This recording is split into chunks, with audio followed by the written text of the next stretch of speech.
I wouldn't sleep at home tonight if I were you. A story that shocked Beverly Hills. Chapter 1, The Meeting That Changed Everything. G. You know, sometimes fate sends people into your life at the most unexpected moment. And sometimes it's a 7-year-old girl with a cardboard sign who ends up saving your life. But let me tell you this story from the beginning, because this isn't just a tale about kindness. There's crime, threats, and secrets that nearly cost 2 people their lives. Sunday morning in Calabasas started like any other, quiet and lazy. The streets were empty except for the occasional Tesla or Range Rover gliding past. Most boutiques were closed, their windows dark. Only the big chain stores remained open, their neon signs glowing in the morning haze. At exactly 10 a.m., a white Mercedes G-Wagon pulled up to Golden Coast Cafe, the kind of car that made locals turn their heads and stare. Behind the wheel sat Victor Brennan, a successful entertainment lawyer with his own firm. A man in an expensive suit with a perpetually dissatisfied expression. "Babe, are you seriously going to feed that beggar kid again?" he grumbled, nodding toward a small figure by the entrance. His wife Marina, owner of the cafe and a lifestyle influencer with 2.3 million Instagram followers, smiled softly and touched his arm. "Victor, honey, she's not a beggar. This child has real problems. I'm just helping." Helping. Victor muttered. "And then these helpers worm their way into your trust and, bam. Clean us out. Or worse." Marina kissed her husband on the cheek and slipped out of the SUV. Victor watched her go and hit the gas, driving off to his appointments. The woman headed toward a girl about 7 or 8 years old, who stood by the cafe entrance, wrapped in a thin jacket despite the California chill. "Hey, Sophie. How are you doing?" Marina greeted warmly. "Good morning, Miss Marina." The girl's face lit up. "Guess what?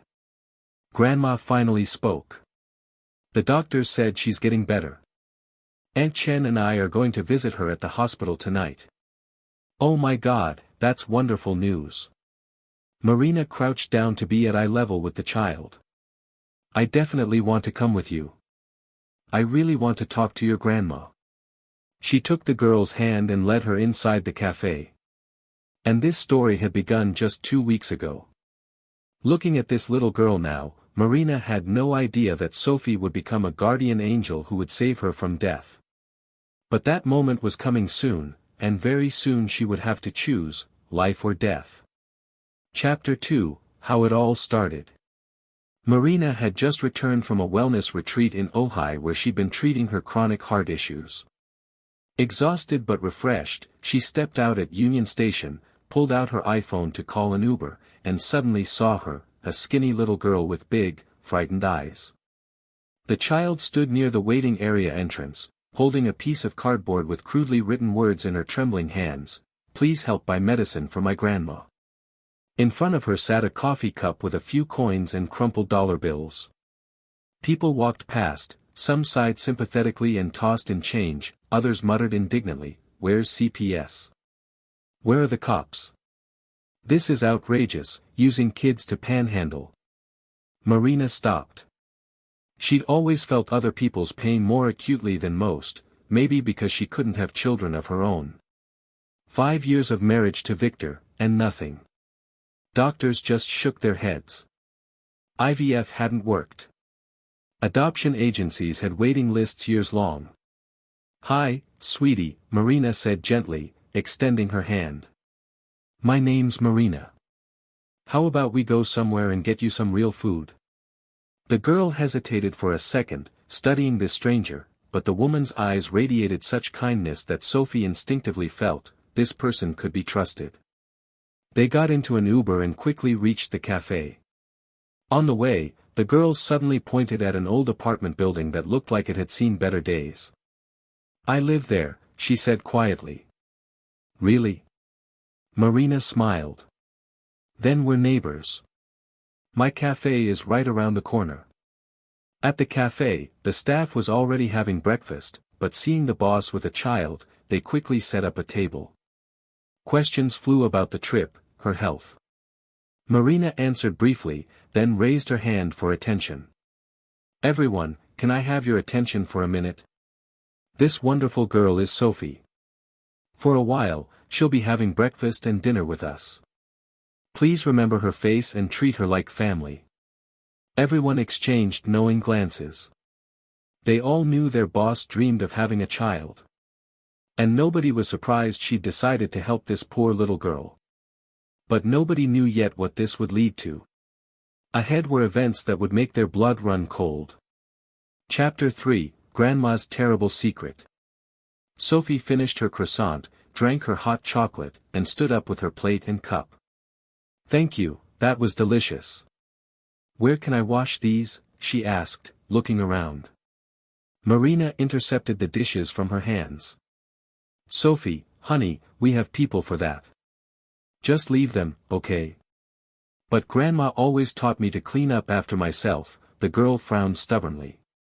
The staff laughed, and Diego, the security guard, winked at the dishwasher. Your grandma's teaching you right. But here you're a guest, and we'll take care of you. Marina led Sophie to her office. She settled her in a soft chair, poured some juice, and began carefully asking about her family. What she heard broke her heart. Grandma Anna Chen had worked as a school counselor. Every day she'd take her granddaughter to school and pick her up, wouldn't let her walk alone. Sophie got straight A's. They lived together, quietly and modestly. Until a week ago when Grandma had a stroke. I waited and waited for her after school, Sophie said quietly, staring out the window. All the other kids got picked up, and I was the only one left. My teacher started calling Grandma, and some man answered.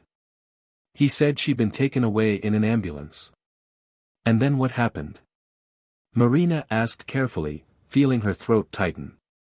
The teacher called our neighbor, Mrs. Chen, she's my grandma's sister and works in the school cafeteria. She offered to let me stay with her, but she has 2 cats and I'm allergic. So I stayed home. Alone. Oh my God. 7 years old, and you're living completely alone. Marina clutched her chest. Where are your parents? Sophie shrugged and turned away. You could see the question caused her pain. I don't know. Grandma said they went north when I was really little. They wanted to make money for an apartment, but they disappeared. What do you mean disappeared? Marina gasped. Well, they didn't even make it to where they were going. They stopped answering their phones. Grandma went everywhere, to the police station, to different agencies.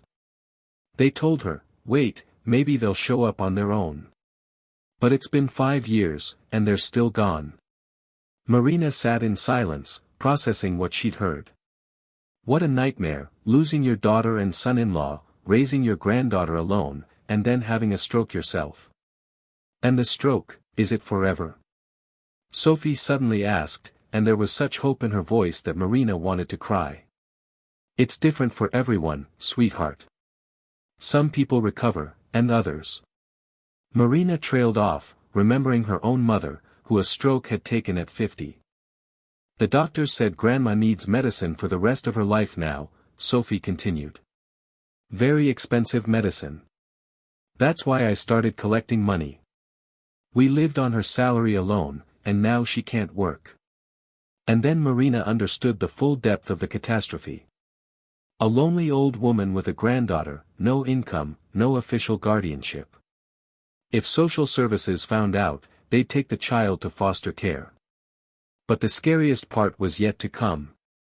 And this sweet girl with huge eyes would soon save Marina from certain death. Only nobody suspected it yet. Chapter 4, Husband Against Kindness. Your grandma didn't get legal guardianship of you? Marina asked, surprised. Sophie shook her head. No. She says first they need to declare my parents dead, but she doesn't want to. She believes they're alive and will come back. And she's also afraid they'll deny guardianship, and then they'll take me to foster care. Marina listened and thought about how unfair life could be sometimes. Her friends from wealthy families were breaking their heads over what exclusive gift to buy their kids for Christmas, while this little girl just wanted her grandmother to survive. The woman hugged the girl tightly. "Don't worry, Sophie. I'll help you both. In any way I can. I promise." The next day, the three of them, Marina, Sophie, and neighbor Mrs. Chen, went to the hospital. Marina spoke with the attending physician, asked him to prescribe the most effective medications, and paid for all the treatment. The bill wasn't small, but what did money matter when it came to someone's life? Then she arranged with Mrs. Chen, who also fed the girls soups and meals, to take Sophie to and from school, and after school bring her to the cafe for dinner. On weekends, Sophie would come on her own. Marina was bursting with happiness, finally she could take care of someone, feel needed. But when her husband found out about her charity, a real scandal erupted in their home. "Have you lost your mind?" Victor yelled, pacing across the living room of their mansion. "Do you understand they're just using you? This is a classic scammer scheme." "Vic, what scammers? The child is 7 years old. Her grandmother was in a coma." Marina tried to explain.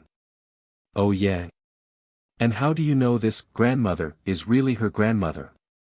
Maybe it's a whole gang that deliberately plants kids on you to gain your trust. And then, boom. They rob us or do something worse." Victor was relentless. "You realize you're putting us both in danger?" Marina tried to object, but her husband was so convinced of his righteousness that he wouldn't listen. He called Sophie and her grandmother beggars, claimed they'd been specifically sent to harm them. And then Marina understood, Sophie shouldn't cross paths with her husband. She bought the girl a simple smartphone and explained.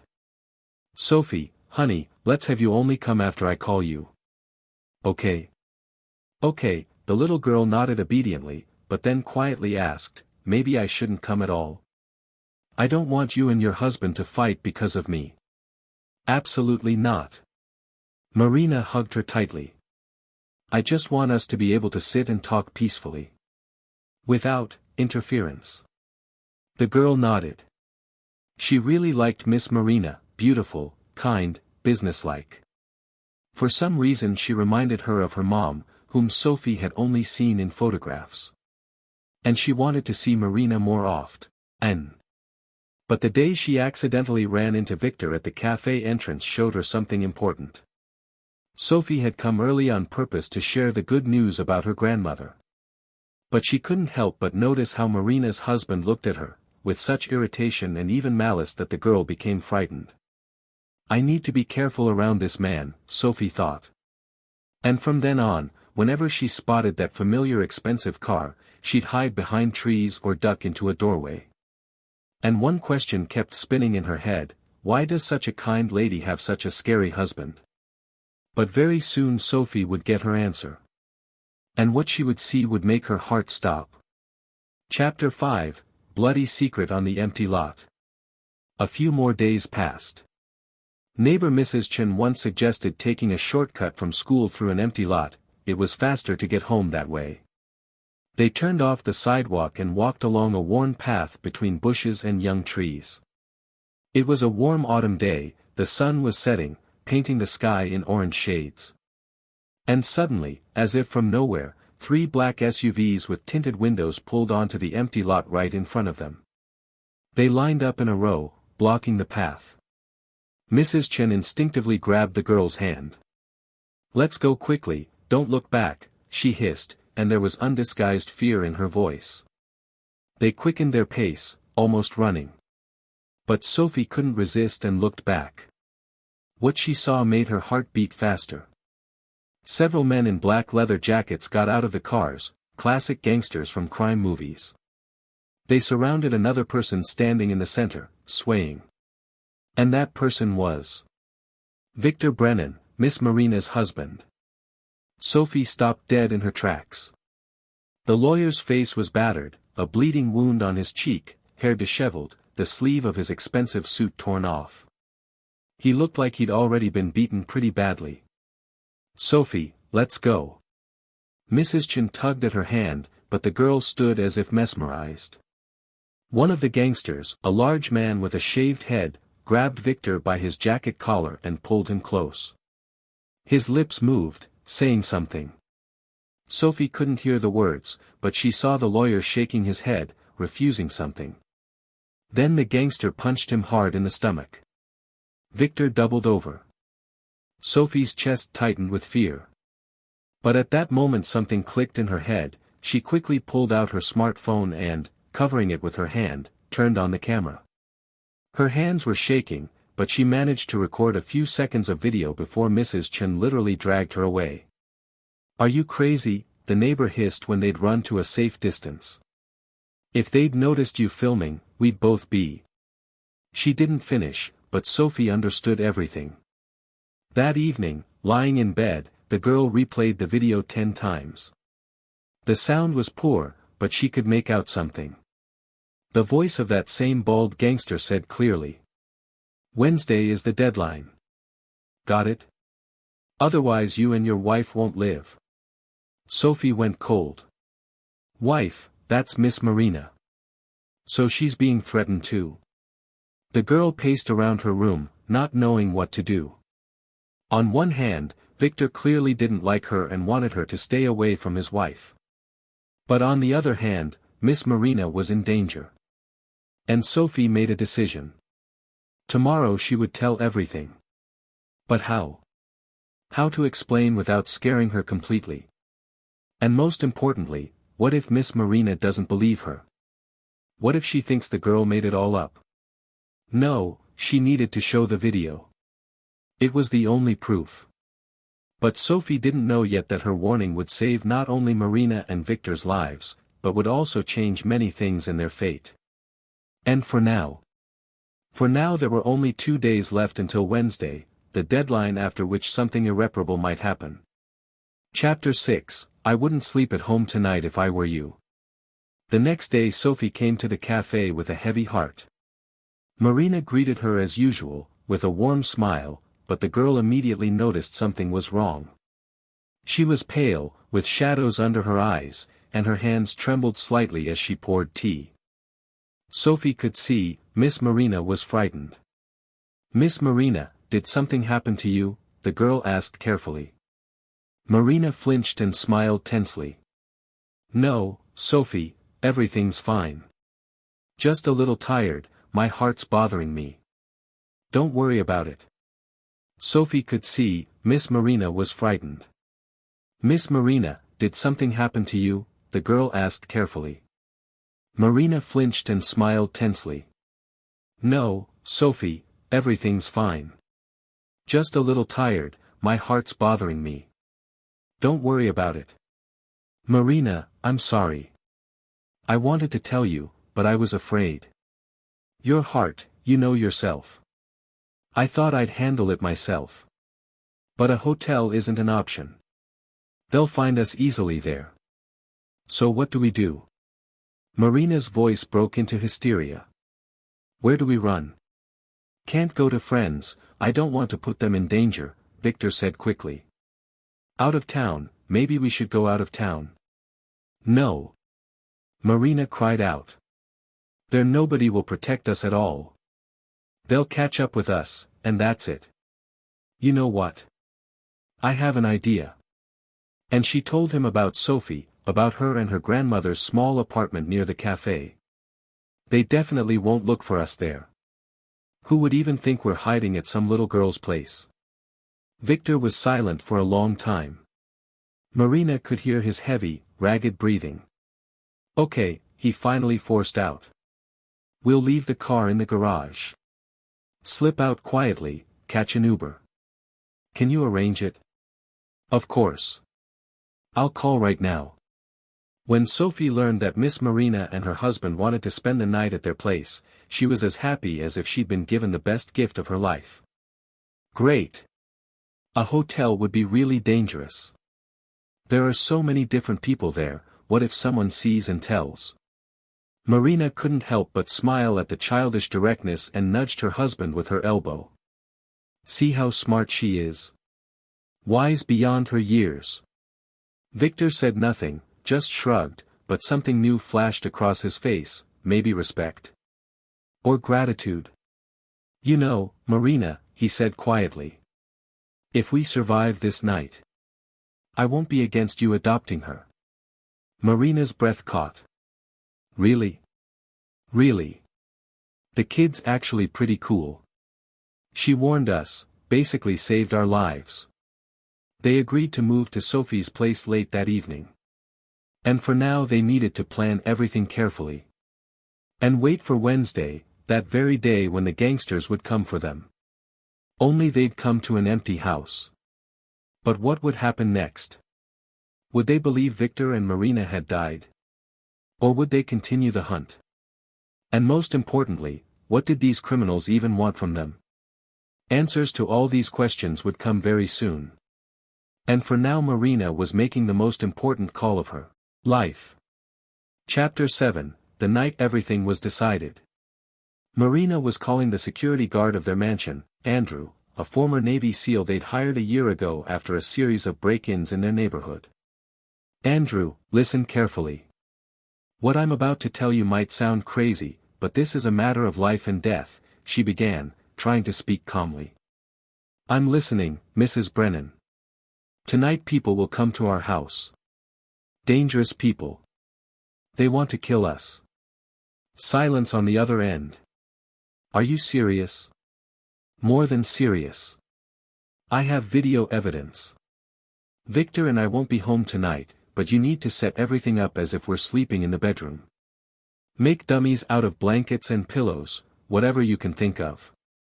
Turn on the light in the bedroom. And hide in the basement yourself and hit the panic button as soon as they show up. Got it? Got it. But, Mrs. Brennan, maybe we should call the police in advance. No, she answered sharply. If we warn them, the gangsters might find out and won't come. And then they'll be waiting for us somewhere else. We need to catch them red-handed. Tonight. That's the only way we'll be able to sleep peacefully. Understood. I've got it. Be careful. Marina hung up and pressed the phone to her chest. Her heart was pounding like crazy. She pulled out the pill she always carried and took one. God, please let everything work out, she prayed mentally. That evening, she and Victor quietly left the mansion through the back gate, caught an Uber on a neighboring street, and arrived at Sophie's. The girl met them with a wide smile, but you could see she was worried. Come in. Grandma's still in the hospital, so there's plenty of room. I made up Grandma's bed for you, Sophie chattered, letting the guests into a small but cozy two-bedroom apartment. Victor looked around. Old furniture, worn linoleum, but everything was clean and tidy. On the walls, children's drawings and photographs. In one of them a young couple with a baby, probably Sophie's parents. Thank you, sweetheart, Marina hugged the girl. You're a real hero. They sat in the kitchen drinking tea. Sophie talked about school, about how her grandmother was getting better, about her dreams of becoming a doctor to treat people.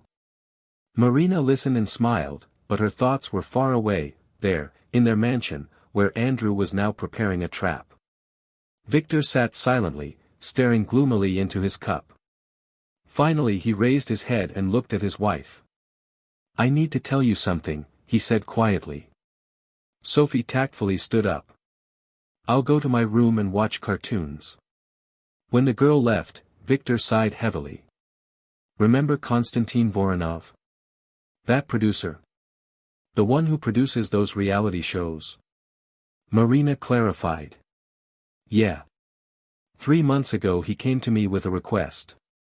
Said he needed me to forge some documents for a property deal. I refused. Explained that it was illegal, that I don't work that way. He left. And a week later, those same. Victor nodded at the phone with the video. They explained to me that either I help Voronov, or my law career ends. Along with my life. And yours too. Marina went pale. Oh my God. I refused again. Said I'd rather close my firm, leave the city, but I won't participate in criminal schemes. That's when they started, pressuring me. First they torched my car. Then they broke into the office at night and trashed everything. Then they beat me up on that empty lot. Victor rubbed his face with his hands. And they gave me one last chance. Until Wednesday, meaning today, I was supposed to prepare all the documents. Otherwise they said they'd arrange an accident, like a fire in the house where the owners accidentally burned to death. Clean, no traces. And you were silent? Marina jumped up, her eyes blazing. You didn't tell me anything. I was afraid. Afraid for your heart. You almost died 2 years ago after that attack. Victor also stood. I thought I'd handle it myself. Wanted to hire more serious security, install additional cameras, alarms. And then I decided to go directly to the police, to a detective I know. Made an appointment with him for today, but I was afraid I wouldn't make it. Marina was silent, processing the information. Then she suddenly hugged her husband. You're an idiot, Vic. We're a family. We should solve everything together. I know, he whispered, burying his face in her shoulder. I'm sorry. They stood in the middle of someone else's kitchen, embracing, when Marina's phone rang. She flinched and grabbed it. Yes, Andrew. Mrs. Brennan, the guard's voice sounded tense but calm. They're here. Everything's going according to plan. Marina's breath caught. I'm on the line. Tell me what's happening. And then she listened as the operation to save their lives unfolded. Victor pressed close to her, trying to hear Andrew's words. Sophie peeked out of her room, saw their tense faces, and froze in the doorway. And on the other side of the city, in their mansion, something unimaginable was happening. Chapter 8, Trap for Killers. Andrew sat in the basement of the mansion, pressed against a small window through which he could see the yard. In his hands he held his phone with the security camera feed on the screen. It was about 2:30 a.m. when movement appeared on the screen. A utility truck pulled up to the gates. The kind electricians use to repair streetlights and power lines. Smart bastards, Andrew thought, and pressed the panic button, which sent a signal directly to the private security company and the police. 4 men in dark clothes and masks got out of the truck. They raised the lift basket to a light pole by the fence, then one by one jumped from there into the yard. They moved quickly, professionally, clearly not their first time doing something like this. First thing, they headed to Andrew's guardhouse. One of them pulled out a pistol with a silencer and fired 3 shots into the window where a silhouette was visible, actually a mannequin Andrew had placed in his spot beforehand. 1, Andrew whispered into Marina's phone. Guard eliminated. Heading to the house. The gangsters approached the house, and then the scariest part began. One of them smashed a bedroom window on the first floor and tossed in a smoke grenade. Then they climbed through the window inside. A few seconds later a burst of gunfire rang out. They shot the sleeping Marina and Victor, who were actually rolled up blankets with pillows instead of heads. Andrew clenched his fists. Sons of bitches. Shooting without talking, cold-blooded. Real killers. The gangsters jumped back out into the yard, and then something really horrific started. They began throwing bottles of flammable mixture through the windows. Flames instantly engulfed the curtains, smoke spread. Where's the security? Andrew was getting nervous, glancing at his watch. 4 minutes had passed since he hit the panic button. And then, as if on cue, the mansion gates flew open and 2 security company cars and a police cruiser rushed into the yard. Sirens wailed, searchlights blazed. Freeze! Hands up, they yelled through a megaphone. The gangsters tried to run for the fence, but it was too late. They were surrounded from all sides, pressed to the ground, handcuffed. It all happened in seconds. The guards worked precisely and professionally. Only then did Andrew jump out of the basement and rush to put out the fire that had started. Good thing Marina had advised preparing hoses in advance. A fire truck arrived a couple of minutes later. Mrs. Brennan, Andrew exhaled into the phone, everything's okay. Got them all. The house is slightly damaged, but we put it out quickly. Come give your statements. A sob of relief came from the other end, followed by a joyful cry, Andrew, you're a hero. Thank you. We're leaving now. Chapter 9, New Life. At the police station, everything became completely clear. The arrested gangsters immediately started ratting out their clients, hoping to bargain for lighter sentences. Konstantin Voronov was arrested right in his office the next morning. It turned out the property he was trying to register through forged documents belonged to the city. He wanted to build a luxury housing development there and make millions. When Victor refused to participate in the scheme, Voronov decided to eliminate him, and also stage an execution as a warning so other lawyers wouldn't refuse him in the future. You realize you were saved by a miracle, the detective told them. If not for that girl who recorded the video, and your operation with the guard, you'd be gone already. The house would have burned down with you in it, and they'd have written it off as an accident. Marina and Victor sat in silence, holding hands.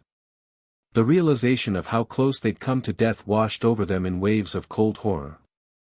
But everything had worked out. They survived. Thanks to a 7-year-old girl Victor had recently called a beggar. And a few weeks later, Marina would prepare a surprise for her husband that would leave him speechless. A month later, Grandma Anna Chen was discharged from the hospital. When she crossed the threshold of her apartment, she simply froze. Instead of the old wreck, she saw a cozy, freshly renovated home. New double-pane windows, fresh paint on the walls, modern fixtures in the bathroom. The kitchen had a new set with built-in appliances, dishwasher, microwave, everything needed. And a soft little couch in the corner. Lord, the old woman whispered, clasping her hands. When will I ever pay for all this? You don't have to. Marina laughed, who had specially come to meet her. This is our gratitude to Sophie. She saved our lives.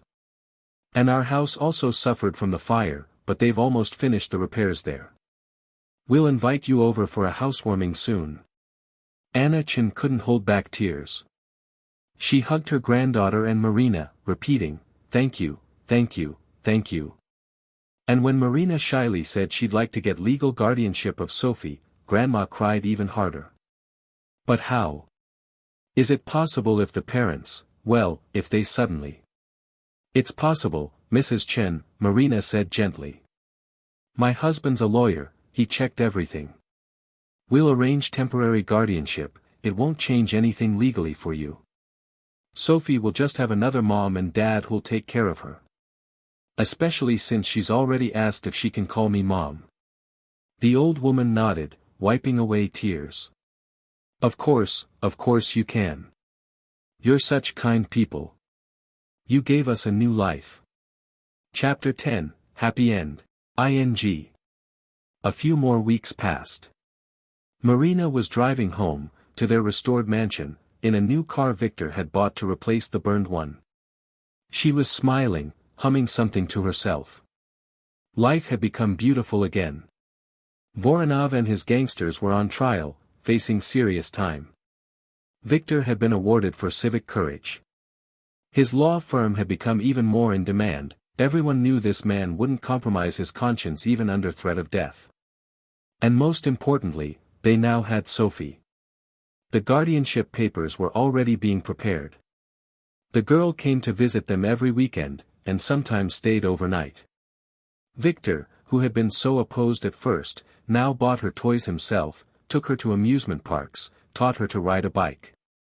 He's gotten used to her, Marina thought tenderly. She parked in the garage and got out of the car. Victor was already waiting for her at the door. So, did Grandma agree? He asked. She agreed. Marina ran up and hugged her husband. You can't imagine how happy I am. Me too, Victor admitted, hugging her back. You know, I've really gotten attached to Sophie. Seriously attached. Really? Marina's eyes lit up, and she squeezed him tighter. Victor nodded, then suddenly asked. "Why are you so happy today? You're practically glowing." Marina smiled mysteriously. "Well, you'd better get used to something else too." "Used to what?" Victor didn't understand. "We did it." Marina was radiating happiness. "What we've been dreaming about for 5 years. I went to the doctor today. Vic, we're having a baby." Victor froze. 1 second, 2, 3. Emotions flashed across his face, first incomprehension, then realization, then wild, incredible joy. "What? Really?" he breathed out. "Really," Marina laughed through tears of happiness. And then Victor swept her into his arms, spun her around, kissing her cheeks, forehead, lips. "I can't believe it. This is a miracle. A real miracle." They stood embracing and crying with happiness. Just a month ago their lives had hung by a thread. One wrong step, one wrong decision, and they wouldn't be here. But fate gave them a second chance. A little angel girl saved them, and they saved her and her grandmother. And now their family had grown, Sophie had joined them. And soon there would be another little one. "You know," Marina said quietly, nestled against her husband's chest, "I always believed that kindness comes back. I just wanted to help a lonely child. And she saved our lives. And now we have everything, a daughter, a baby on the way, and each other." "Yes," Victor nodded. "Now I understand. You were right from the beginning. Sophie isn't some beggar. She's our guardian angel. And I'm glad I'll soon be her dad." They went into the house where a table was already set. Today Sophie and her grandmother were coming for Sunday dinner. Marina looked at her happy husband, at the renovated house where there were no longer traces of fire and tragedy, and thought about how sometimes life takes the most unexpected turns. A month ago they'd barely escaped death. And today they were happier than ever. All thanks to a little girl who once said, "I wouldn't sleep at home tonight if I were you." Those words saved their lives. And changed 4 people's fates, forever. Epilogue. A year passed. In the spacious living room of the mansion, a big family had gathered. Sophie, now officially adopted, was building a tower of blocks together with her little brother Maxwell, who had just turned 3 months old. Grandma Anna Chen sat in an armchair, sipping tea and smiling as she watched the children. Her health had significantly improved, regular treatment, good nutrition, and absence of stress had done their job. Victor and Marina stood by the window, embracing. "You know," Marina said, "sometimes I think about what would have happened if I just walked past her at the station that day. Just walked by like everyone else." "Don't think about it," Victor replied. "You're not the type to walk past. You have a kind heart. That's why I love you." Marina looked at him tenderly. "And you've changed this year. Become softer, kinder. You never would have played with kids before." "I was an idiot before," Victor smirked. "Only thought about work, money, career. Almost lost the most important thing, you, our family. Sophie didn't just save our lives. She taught me to see what matters." At that moment Sophie ran up to them, pulling little Maxwell by the hand, who was still unsteady on his feet. "Mom, Dad. Look, Max is almost walking," she shouted joyfully. Marina crouched down and kissed both children. "You're both so smart." And Victor hugged his whole family, his wife, daughter, and son, and thought, this is it, real happiness. Not in money, not in career, not in prestige. But in these embraces, in children's laughter, in warm family evenings. And all of this, thanks to one woman's kindness and one little girl's courage, who wasn't afraid to warn them of danger. Life is truly unpredictable. But one thing Victor now knew for certain, kindness always comes back. All eyes. This is a story about how one act of kindness can save lives and change people's destinies forever. If you enjoyed it, like and subscribe to the channel so you don't miss new stories.